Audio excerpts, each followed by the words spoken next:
Out here looking like a snack. I'm gonna go out, and by out I mean I'm gonna go to work because it's Dapper Day at work and I'm not working, so I'm gonna go there. I'm gonna put makeup on, and I also asked you guys last night to send me some questions, so I'm gonna do like a Q&A. Get ready with me situation. It's gonna be awesome. I'm gonna be looking all over the place. Never gonna look at the camera. It's gonna be awesome. So let's dive in here. Prime the crap out of my face. First question, besides black, what's your favorite color to wear?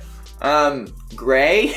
I do on occasion like to dose myself in bright colors. Usually they're cooler, like blues, and stuff like that, but it's mostly black these days, mostly black. And like a real friggin' makeup person, I'm mixing 2 foundations to get my right shade. What was your first memory ever? This is actually a really funny story, so I'm gonna tell the story. So when I was 3 years old, and I was at a party with some family, and there were girls there, and me being the little ham that I am, wanted to impress these girls. Being the rebellious toddler youth that we were, we started jumping off of the stairs, like the staircase in the house. I wanted to really impress these girls, so I just kept pushing the envelope higher and higher and higher off of these stairs. I remember it. It's my first memory. I jumped off of the 4th stair up, and I broke my foot in 3 places. I had a really cool green cast for a while. And you may think to yourself, well, wow, Connor, you really blew that opportunity with those chicks. Well, here's the thing. About, like 15 years later, I dated one of those girls. So, you know, I was just playing the long game. Is what I was doing. Who was the first YouTuber that you watched? Ooh. The first, like, vlogger that I really got into, though, like, who did, like, the traditional kind of vlogging kind of format, was Mika Kitty, Tessa Violet, who I've been fortunate enough to, like, meet and, like, hang out with, and it was really cool. I was at VidCon, and I'm sitting there and talking to her, and, like, I like, have to say it. I'm like, so, hey, so real talk here, you're, like, one of the first vloggers I ever watched, and it was, like, a really sweet little moment. And, yeah, I like that kind of stuff. That's the kind of stuff that makes me like YouTube. Not all the crap about, like, monetization and freaking branding and that. It's talking to people and saying that, hey, I like the stuff that you make. That's what I love about YouTube, and that's what I'm always gonna love about YouTube. I'm gonna answer this question quietly because Socks is in the room and I don't want to upset her. The question, would you get another cat? Yes, I would. I would get another cat, and I want to get another cat eventually. I'm going to be patient and smart about this kind of thing. I already have a name in mind. I'm not going to tell you the name because I don't want to spoil the surprise. But let's just say in about a year or so time, I'm probably going to have a second cat. And listen, I'm doing it for me as much as I'm doing it for Socks, you know, because I feel like in the middle of the day, she gets lonely. You know, I come home from work and she freaks out as if she's a dog. She's not a dog. She's a cat. And so I read that as, I'm lonely, I need friends, so I'm gonna get her a friend eventually, but money's a thing, and I need to be smart about stuff, so I'm not just gonna go out and get every cat, despite the urge to get every cat. Question, do you believe in faith/destiny? Oh man. Short answer, no. Because I think that's a really selfish view of existence and the world. Long answer, I am a bit of an arrogant person, and I like to believe that I am in control of my life.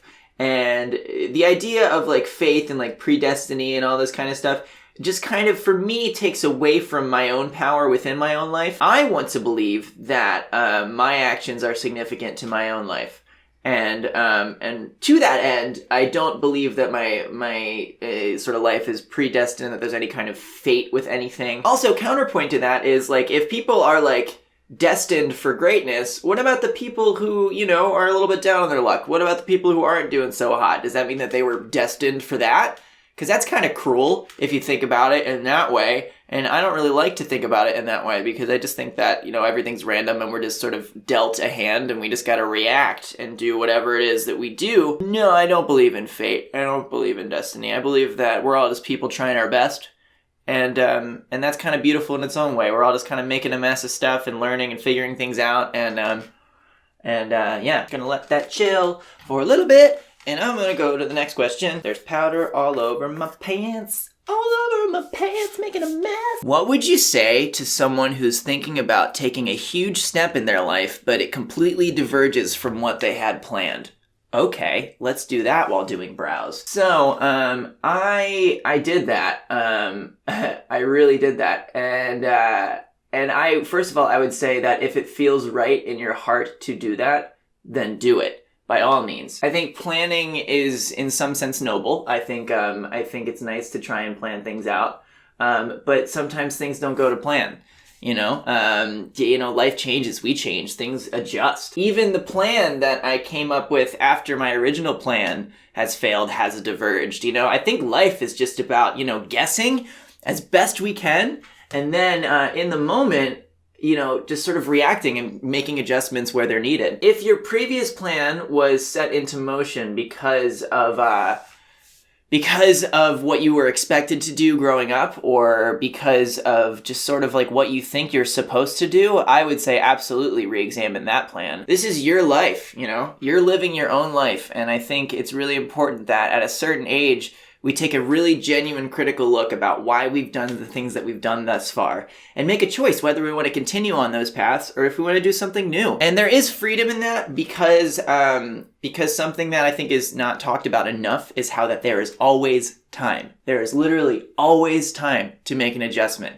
Like, that's life, and it's okay to change course. You don't have to have your one true passion that you're searching for your entire life. It's not how life works. You do stuff, and you like the stuff that you do. If you don't like that stuff, you make a change. And that's really it. Of course, there's an element of privilege in that, because sometimes you gotta do what you gotta do.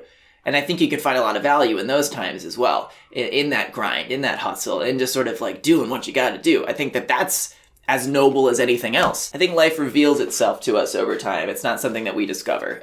We do it earnestly, and it shows itself to us. And all that we can do is react to that. That's what I believe. I'm really, really excited about this. I got the Billie Joe Armstrong Kat Von D collaboration eyeliner. I like to call this my byliner, because Billie Joe Armstrong is like a bidol of mine. So yeah. Who are your top 3 favorite bands and artists is the next question. I'm going to lean forward. I might be out of the frame completely, but I'm going to answer this from here. Number 1, absolutely, and this is going to be a shock to all of you, is My Chemical Romance. Oh my gosh, no way. Number 2, and I'm putting this on my eyes right now, Green Day. I really like them as well. I listen to American Idiot all the time. And number 3 is Fall Out Boy. I love me some pop punk emo. What can I say? That's who I am as a person. So, I like this question a whole lot. What is one thing you wish people automatically knew about you? Wow. I wish people knew just right off the bat how much I cared. I really wish they did. One of the things that has upset me over the years more than anything, and it's something that I'm trying to overcome and get better at, is people who assume that I'm much more selfish and narcissistic than I am, or at least that I try to be, because I'm not perfect with that, and sometimes we all get involved in ourselves, and we don't do a great job of thinking of other people, but I try very hard, and I think I just want people to know how much I try.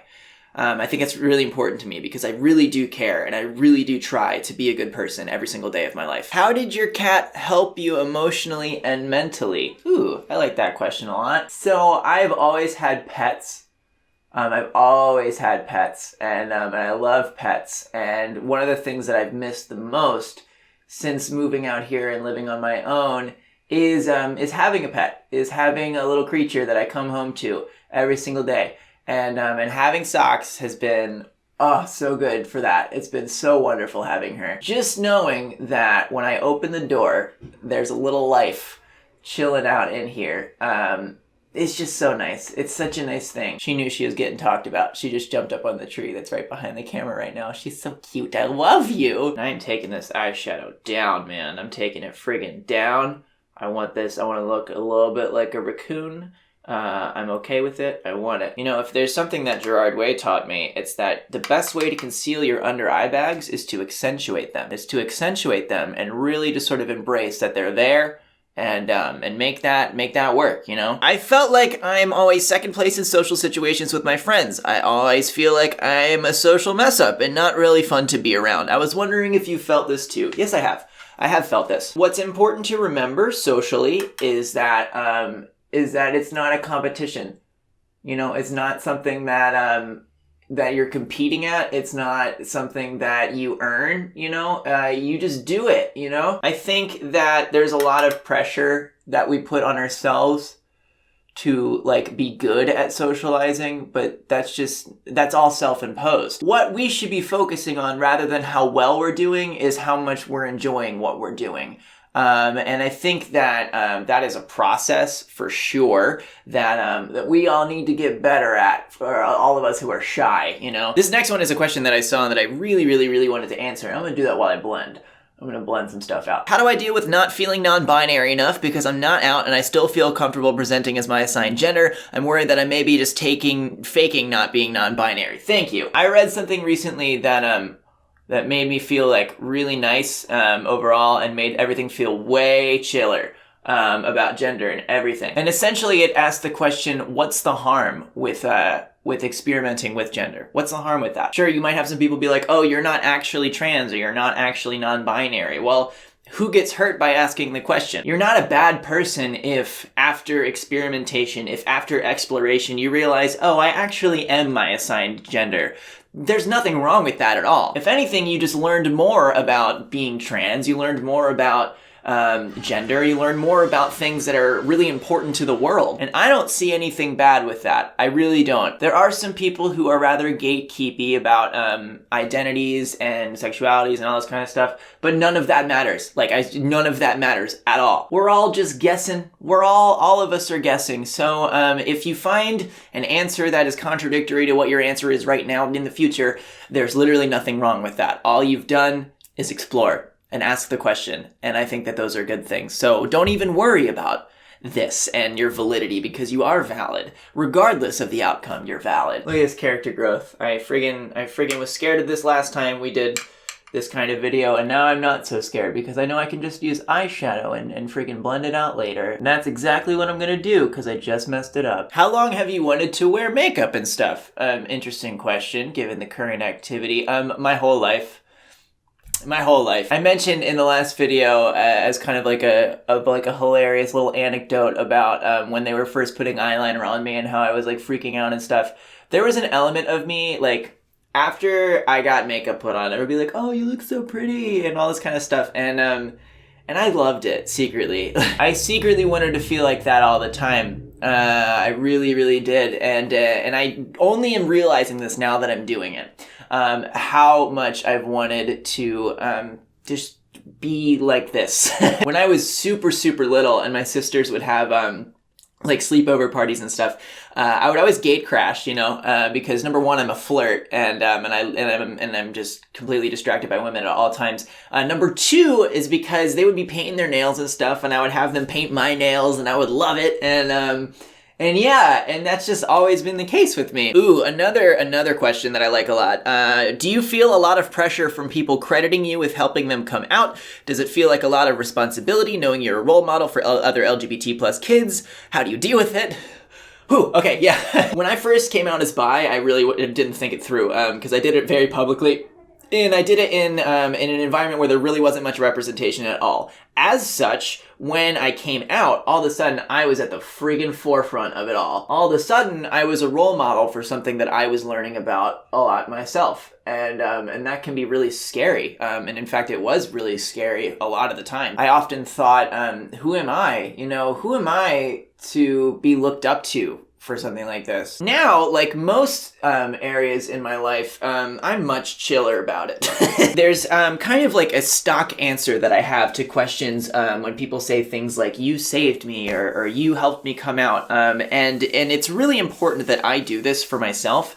And that's to kind of de-emphasize my role in that process. Sure, I was involved. I made videos, I was public, I was out there. But I'm not the one who did the groundwork. That was y'all. You're the ones who do things in your life. That's you. You should get credit for that. I'm so happy to be part of the journey. I'm so happy to be someone that you can look at and be more comfortable in yourself looking at. But at the end of the day, you're the one who does the work in your life, and I think that you should be proud of yourself for that. The other side of that is it doesn't allow me to start feeling all self-important, like I'm out there saving people's lives, because I'm not. I'm just living. That's all I'm doing. And the moment that I start to think that I am some kind of savior and I'm out here like changing the world, I think it just diminishes everything, because then it becomes about me, and it's not about me. It really isn't about me. I'm gonna highlight! Now I'm gonna highlight my face. I found this highlighter and I'm in love with it. It's the e.l.f.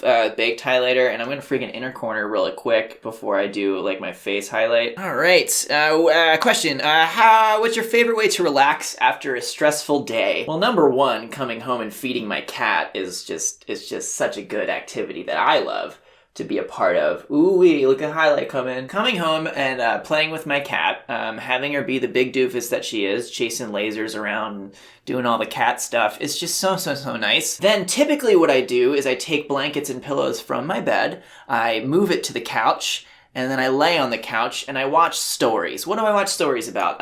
Well, I like to watch things about true crime. I like to watch scary things. I like to watch documentaries about nature so I can learn things. Things like, did you know that there's a mammal that lives on the island of Hispaniola called a solenodon that has remained virtually unchanged for 76 million years, meaning that it basically lived alongside of the dinosaurs? And also, it's a mammal and it's venomous. Did you guys know that? That kind of info soothes and calms my soul and makes me feel happy. I'm sorry I didn't get to all your questions. I figured I would have time to answer every single one that was sent to me because I did my face and it takes me like 45 minutes to do that.